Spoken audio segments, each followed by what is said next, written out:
Hello दोस्तो, आज आहे माझा पहिला ब्लॉग. मी काकूंना म्हणत होते की मला काहीतरी खमंग खावं वाटते, कारण की महाशिवरात्रीचा उपवास असल्यामुळं दुसरं काही खाता येत नाही. तर काकूंना सांगितलं की एखादं छानसं असं रेसिपी सांगा. तर त्यांनी साबुदाणा मिक्सरमधून काढून त्याच्यामध्ये बटाटे मिक्स केले आणि मिरच्याचा ठेचा टाकला.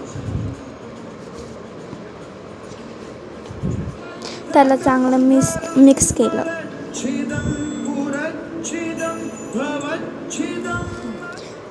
त्याचं पूर्णपणे पीठ मळून घेतलं.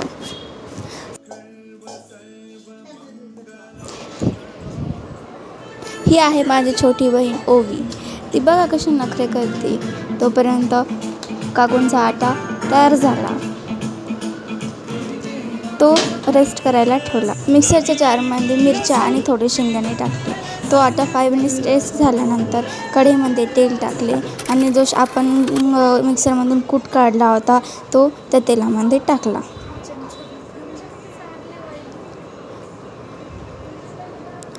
तेलामध्ये एकदम चांगल्या प्रकारे भाजू दिला.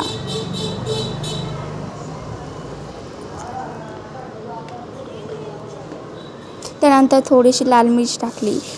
आमच्याकडे उपवासामध्ये हळदी खात नाही, त्यामुळे कलर येण्यासाठी थोडी लाल मिर्च टाकली.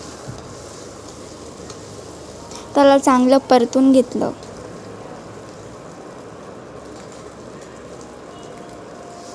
नंतर त्या मिक्सरच्या जारमध्ये थोडं पाणी टाकून त्या भाजीमध्ये टाकलं. सो जवळपास आपली भाजी तयार झाली. त्याच्यामध्ये थोडं मीठ आणि शेंदे मीठ टाकलं.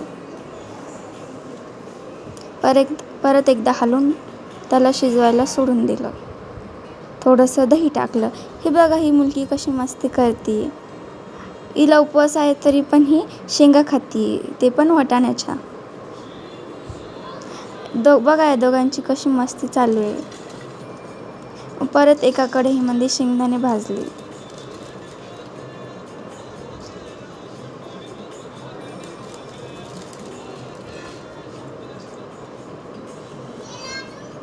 ही बघा, हिची नाटकं बघा तिचे.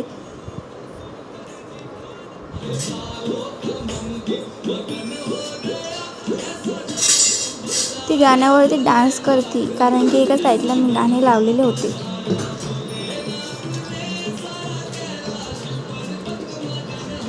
आता फक्त शेवट बघा किती छान करते ती.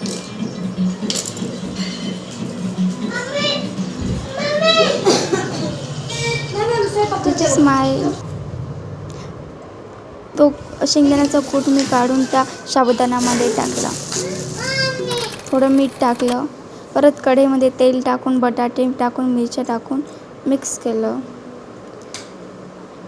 साबुदाण्यामध्ये बटाटे टाकले, कारण की याचा वडा तयार करायचा होता.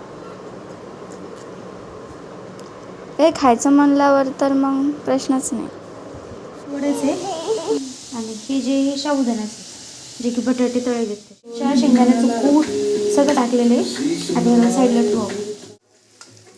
त्या तळलेल्या बटाट्या आणि मिरच्यामध्ये मी तो साबुदाणा सोडून दिला. तो चांगला परतून घेतला. तू सोडला का मी सोडला? सॉरी त्यांनी सोडला. हा आहे माझा भाऊ ओहम आणि ओवीचा जुडवा. याला परेशान केल्याशिवाय एक दिवस पण सुना जात नाही. झोपेतून उठल्याने त्याची नाटकं चालू. मग साबुदाण्याच्या वड्यामध्ये त्यांनी थोडी लाल मिर्च टाकली. कढईमध्ये तेल टाकलं. तेल चांगलं गरम होईपर्यंत वडे त्याच्यात सोडले नाही.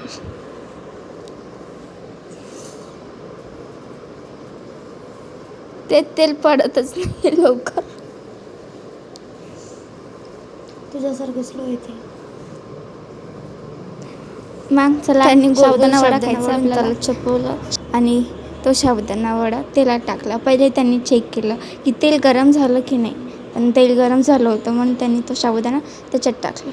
वा, बघा किती छान आणि क्रिस्पी असं तयार झालेलं आहे. त्याला तर दे, तळ्यात झाला का तू?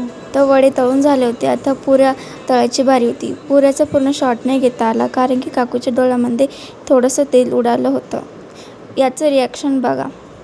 हा मला वडे मागायला आला होता, पण मी त्याला थोडीशी कैरी दिली आणि तो तेवढंच खुश होऊन पुढे गेला.